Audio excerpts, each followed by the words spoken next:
Ako si Adrian at tunghayan niyo ang aking kwento. 7 years old ako nang pumasok si Mami Julie sa buhay ko. 21 years old pa lang siya nang pakasalan siya ng tatay ko. At 32 years old naman si tatay during that time. Sa edad na 29 ay maagang naging byudo si tatay. Namatay ang aking ina dahil sa isang aksidente. At sa loob ng 3 taon, ay mag-isa akong inilagaan at inarugaan ng aking ama. Ngunit kalaunan ay naisip niya mag-asawa ulit. Mabait naman ang naging kasintahan niya na nagngangalang Julie. Agad naman itong nagustuhan ng aming mga kamag-anak. Sobrang sipag ko magtrabaho si Mami Julie sa kung ano-anong online jobs. At yun ang rason kung bakit palalo siyang minahal ng aking ama. Naging maayos naman ang relasyon nila. Hanggang sa may nangyaring isa na namang aksidente na ikinasawi ng aking butihing ama. Sa edad niyang 31, naging byuda si Mami Julie. Habang inaalagaan ng binatilyong nagngangalang Adrian. Sobrang sakit para sa aming dalawa ang nangyari na may halong di masukat na lungkot. 3 na nga lang kami sa bahay, ngunit nabawasan pa kami ng isa. At ang head of the family pa ang unang pumanaw. So sa loob ng kalahating taon, ganun ang setup namin ni Mami Julie. Busy siya sa kanyang online jobs at ako ganun din naman sa aking online classes.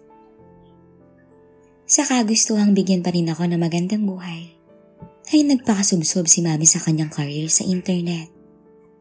Hindi talaga siya nagkulang sa pag-aalaga sa akin. Hanggang sa edad niyang 31, ay napakabata pa rin niya para maging byuda.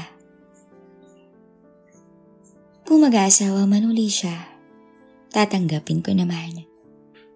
At alam kong intindihin din siya ng mga kamag-anak ko. Hindi ko alam kung bakit hindi sila nabiyayaan ng anak ni tatay. Ngunit yun siguro ang dahilan kung bakit sobrang minahal ako ni Mami Julie, na parang tunay niyang anak. Sobrang alaga niya sa akin. Minsan pa nga ramdam ko na mas malaki ang pagmamahal niya sa akin kumpara sa pagmamahal na binibigay ng tunay kong ama sa akin eh. Ngunit ang pagmamahal na yun ay humantong sa puntong masasabi natin na hindi na angkop sa aming dalawa. Kahit pa sabihin na natin na hindi naman talaga kami magkadugo. Matapos ang ilang buwan, sa pagiging sobrang busy ni Mami sa kanyang online jobs, ay nagka-insomnia siya. Kahit kinukulang na ng husto ang oras niya sa pagtulog, hindi talaga nagbago ang pag-aaruga niyang binibigay sa akin. Madalas pa rin niya akong pinagluluto at malinis pa rin talaga ang bahay na tinitirhan naming dalawa. Yun nga lang, may mga panahon na naiidlip na lang siya sa sala na para bang bagsak na bagsak ang kanyang katawan dahil sa sobrang pagod. Minsan pa nga ay nakikita ko ang magandang hubog ni Mami dahil sa kanyang maluwag na saplot. Kapag nangyayari yung ganun, ay kinukumutan ko na lang si Mami. O di kaya'y binabaliwala ko na lang. Magandang babae si Mami Julie. At dahil 31 years old pa lang siya at hindi pa nagkaanak, ay maganda pa rin ang hugis ng katawan niya. Makinis rin siya at may taglay na kaputian. Sa kabila ng pagiging kaakit-akit niyang byuda, ay hindi ko nagawang tingnan siya sa isang mahalay o mapagnasang paraan. Minahal niya ako bilang tunay na anak at kapamilya. Kaya hindi ko magagawa na bastusin siya sa anumang paraan. Naging maayos naman ang ugnayan naming dalawa. Walang naging problema. Hanggang sa lumala pa ang insomnia ni Mami, na siyang nagtulak sa akin upang tulungan siya sa kakaibang paraan. Ang solusyon kasing naisip ni Mami Julie para tugunan ang problema niya sa pagtulog ay ang pagsasarili. Oo, ang maganda at mabait kong stepmom ay nagpapaligaya sa sarili para lamang makatulog ng mahimbing matapos ang bawat session ng kanyang online job. Gamit ang isang laruan na nabili niya sa internet, ay pinapaligaya niya ang kanyang sarili para lang makatulog ng maayos. Paraan na rin daw niya yun upang matugunan niya ang pangangailangan niya dahil nasa byuda siya. At bilang ulirang anak, ay inintindi ko na lang si Mami. Mas mabuti rin naman kasi yun kaysa makipaglaro siya sa kung sino-sinong lalaki. Sa loob ng ilang buwan, dingding lang ang namamagitan sa aming dalawa. Dinig na dinig ko ang pagsasarili ng aking ina. Habang ako naman, pinapaligaya rin ang aking sarili. Ngunit disente naman kaming pareho ng aking stepmom habang ginagawa ang ganon sa mga sarili namin. Respetuhan lang ng boundaries. Yan lang naman talaga ang susi sa kaayusan sa bahay. May mga pagkakataon na naririnig ko si Mami Julie habang pinapaligaya niya ang kanyang sarili. May kakaibang naramdaman ako dahil doon. Ngunit hindi ko talaga siya pinapakialaman pag nangyayari yung ganun. Nang minsan mag-ausap kami, may sinabi sa akin si Mami na kahit ang pagsusolo niya ay hindi na sapat para makatulog siya ng mahimbing. Kung dati raw ay dinadala siya ng kanyang pagod para makatulog ng maayos, ay hindi na raw ganun ka-epektibo ang ganun. Ang pagod raw kasi na nararamdaman niya matapos niya magpaligaya ng sarili ay nagiging dahilan din daw yata para tumagal pa lalo siyang makatulog. Awang-awa ako sa kanya nung malaman ko yun. Sa sobrang sipag niya sa pagtataguyod sa buhay naming dalawa, ay hindi talaga siya dapat nagdurusa ng ganito. Lungkot na lungkot talaga ang kanyang mukha nang ikwento niya sa akin ang mga yun. Dagdag pa doon ay may isa pa siyang sinabi sa akin na talagang ikinakaba ko. Pwede bang ikaw magmaniobra ng laruan ko hanggang sa makatulog lang ako? Gusto kong iuntog ang ulo ko nang marinig ko yun kay Mami Julie. Nakakatakot na nakakailang. Nakatanga, tulala, hindi makapaniwala. Nanunuyo ang lalamunan ko. Ito ang mga salitang angkop na deskripsyon sa aking kalagayan nang marinig kong pakiusap ni Mami sa akin. Sana ikaw ang magbaniobra ng laruan ko sa aking kaligayahan, Adrian. Ito ang sabi ng maganda kong stepmom. Kung kayo ang nasa katayuan ko, ano kaya ang magiging reaksyon niyo? Palagay ko'y matutulala rin kayo. Mag-iisip na kayo'y nananaginip lang. Ngunit hinampas niya ang balikat ko. Sabay sabing, nagbibiro lang ako, anak.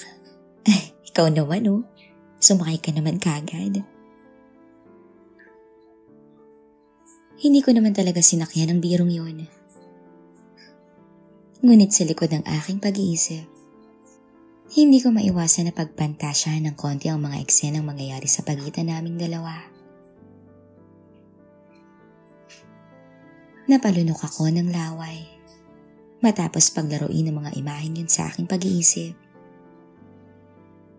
At ang nakakailang pa, ay napatitig si Mami sa akin ng ilang segundo na para bang nababasa niya ang aking imahinasyon.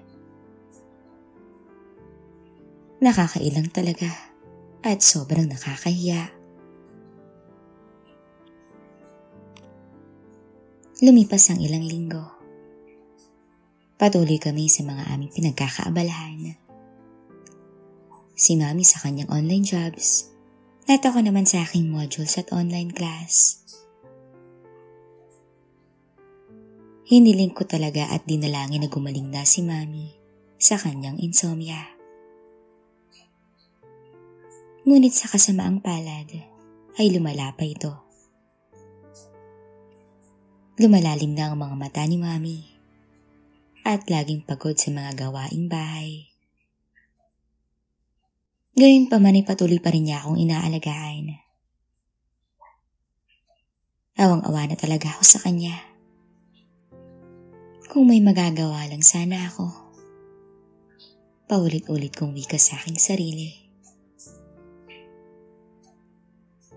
Hanggang sa isang umaga, matapos ang work shift ni Mami, ay nakita ko siyang humilata sa ibabaw ng kanyang kama dahil hindi niya na masyadong naisara ang pintuan.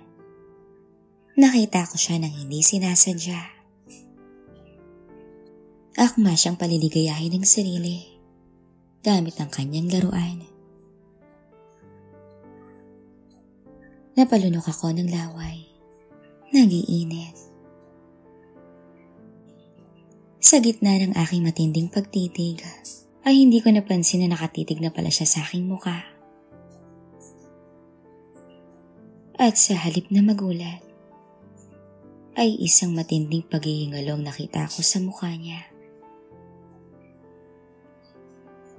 May kumot naman sa kanyang bandang ibaba. Ang tanging nakikita ko lang ay ang kanyang mga tuhod at mga binti. Mabuti na lang ay hindi masyadong mahalay kung titignan ng ayos ni Mami. Dahil sa kumot na tumatakip sa bahaging yon, wala man siyang sinasabi, ay nababasa ko na parang gusto niyang lumapit ako at gawin ng totoo ang biro niya sa akin noong mga nakaraang linggo. Nanginginig man ng husto, ay nagawa kong makmang papalapit sa nakabukas na pintuan. Papasok sa kwarto. At hanggang sa gilid ng kama ni Mami, muli akong napalunok ng laway at nagsalita ng, "Ma, kung gusto mo, ako na lang ang gagawa niyan. Para sa'yo." Naisip ko kasi na baka hindi naman kayo makatulog matapos niyong gawin yan. Kaya, ako na lang. Nanginginig ako at nauutal ng sabihin yun. Hindi ko alam kung paano ko nagawang tapusin ang mga katagang yun. Sige, Adrian. Mautal-utal na rin niyang sagot sa akin. Umupo ako sa bandang paanan ni Mami. Nakatiklop ang kanyang mga tuhod. Ipasok mo ang kamay mo sa ilalim ng kumot, Adrian. Hawakan mo ang laruan sa ilalim. Dahan-dahan ko namang ipinasok ang nanlalamig at nanginginig kong kamay sa ilalim ng kumot. Muli akong lumunok ng laway at naging parang estatwa. Hindi ko yata magawang paniwalaan na nandito ko sa malapanaginip na eksena. Adrian, anak ko, ganyan nga. Tulungan mo si Mami. Kahit may matinding pagkailang akong nararamdaman, ay hindi ko rin mapigilan mag-init ng husto. Hindi ko na mabilang kung ilang minuto ang lumipas sa mga tagpong yon. Kitang-kita ko naman ang saya sa mukha ni Mami sa ginagawa ko sa kanya. Kapag pinakasalan ng yumao mong ama ang isang babae, dapat ay ituring mo ring tunay na ina ang babaeng yun. Ganun ang tinatak ko sa aking isip. Maraming taon na ang lumipas. Dahil ganun din ang payo sa akin ng aking mga tiyahin at iba pang kamag-anak. Kaya sinunod ko ang mga yun. Ngunit magagawa ko kayang sundin pa rin ang alintuntunin yun kung ang maganda kong stepmom ay nakahiga ngayon sa kanyang kama. Hindi ko talaga maipaliwanag ang mga tumatakbo sa isip ko nung mga oras na yon. May mga boses na bumubulong sa akin na parang, hindi tama ang ginagawa mo. Nanay mo pa rin yan kung tutuusin. Ano ba yung ginagawa mo, Adrian? Akala ko ba mabuting bata ka? Ngunit meron din namang ganito.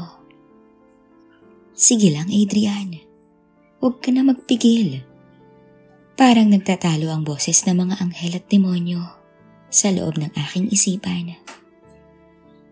Ngunit isinantabi ko ang mga yon.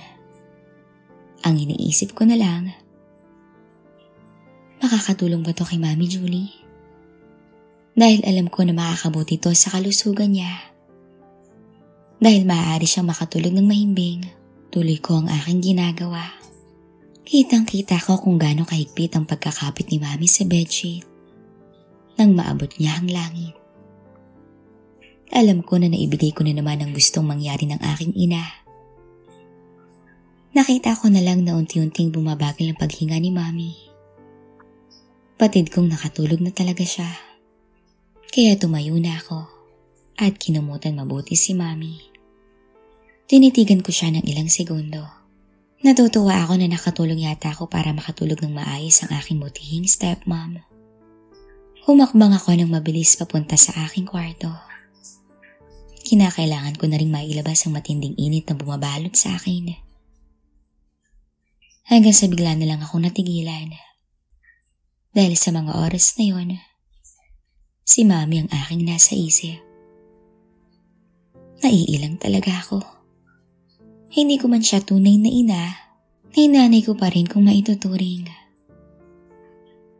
Kung kaya naman agad kong binuksan ang laptop, naialis ko naman kay Mami Julie ang aking maruming pag-iisip.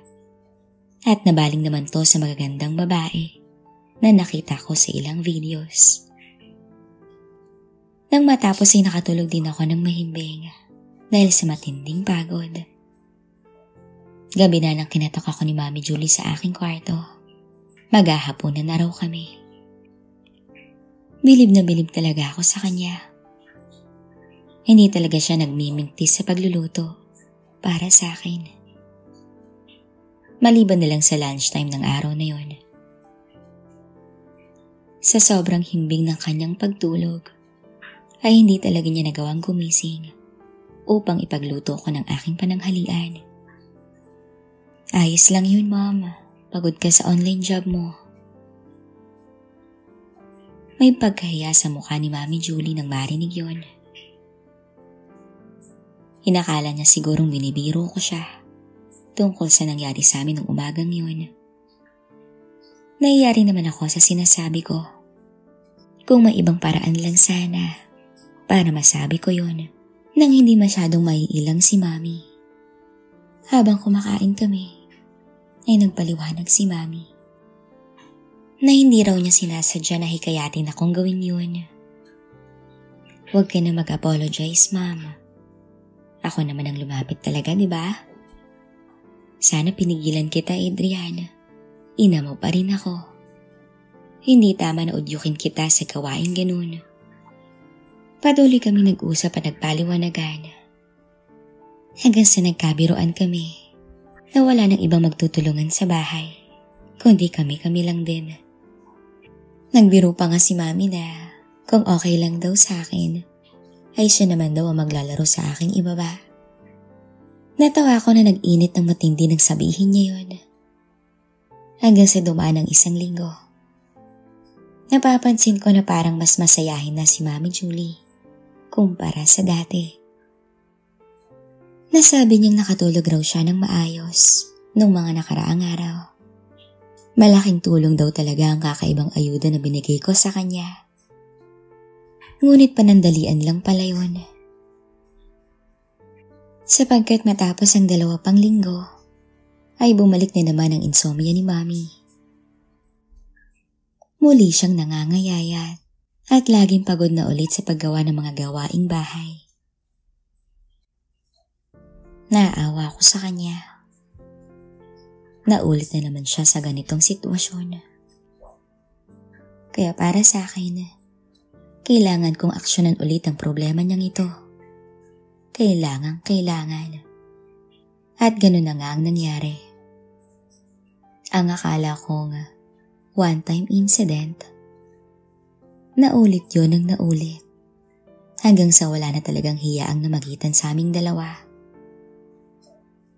Halos tuwing umaga, matapos ang kanyang trabaho sa magdamag na online job, ay tatawagin niya ako sa kanyang kwarto para gawin naman sa kanya ang regular routine upang siya'y makatulog ng mahimbing. Siyempre, panay ang pagsasarili ko matapos kong gawin yun sa kanya. Hindi naman nagtatanong si Mami kung anong ginagawa ko matapos ang episode namin. Batid kong alam niya na talaga ang ginagawa ko matapos ko siyang trabahuhin. Isang umaga, may matinding problema ang umusbong. Tinawag ako ni Mami upang patulugin siyang muli. Ngunit may problema talaga. Nung nakaraang araw kasi, umalis si Mami para sa isang seminar. 3 araw siyang namalagi sa isang stay-in facility kung saan ginanap ang naturang seminar. At dahil pabalik-balik na raw si Mami doon, iniwan niya ang ilang gamit niya sa room assignment niya sa building na yun. Ang problema ay naiwan niya doon ang kanyang laruan na gagamitin sana namin sa umagang to upang siya'y makatulog ulit ng mahimbing. Paano na ngayon to, Mami? Wala ang laruan mo rito. Tanong ko sa kanya.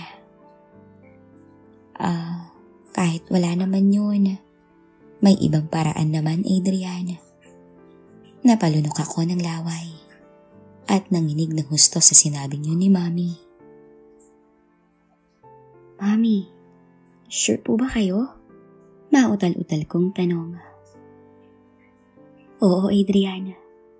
Tama na ang pagpipigil. Tama na ang pagkukunwari. Gusto ko to. Kailangan ko to. Gusto mo din naman, di ba? Tango na lang ang nagawa kong pagtugon sa kanya. Ilang segundo pa'y nakahiga na ako. At nasa ibabaw ko naman si Mami Julie. Hanggang sa bigla niya akong sinunggaban sa labi. Sa loob ng ilan pang minuto, nagpakalunod kami sa ligaya ng aking ina. Ako na ngayon ang pumalit sa pwesto ni tatay. Tila imposible, pero nangyayari. Ilang sandali pa'y sabay na namin abot ng langit. Hindi ko akalain na ang stepmom ko pa magmumulat sa aking kamunduhan. Hanggang sa lumipas pa ang ilang mga araw. Paulit-ulit yung nangyayari. Sobrang saya ko dahil natutulungan ko na si Mami Julie sa problema niya sa pagtulog. At napupunan ko pa ang kanyang pangangailangan.